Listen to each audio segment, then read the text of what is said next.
Would you like to know which supplication the Prophet, peace be upon him, used to repeat the most and used to encourage others to say it regularly? Well, the companion Anas ibn Malik radiallahu anhu confirms that the Prophet, peace be upon him, used to frequently say the following dua: O Allah, our Lord, grant us what is good in this world and what is good in the world to come, and protect us from the chastisement of the fire. In Arabic, Allahumma Rabbana آتنا في الدنيا حسنة وفي الآخرة حسنة وقنا عذاب النار.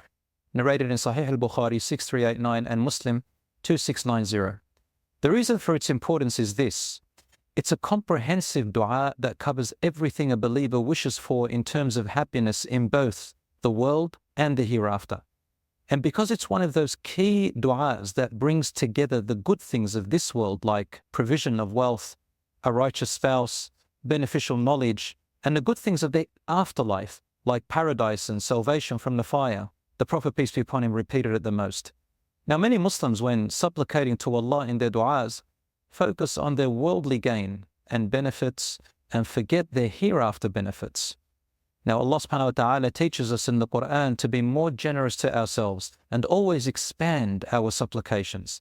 For example, in Surah Al-Baqarah, Surah 2, verse 200, Allah says, "There are some among those that remember Allah who say, Our Lord, grant us what is good in this world. Such shall have no share in the hereafter."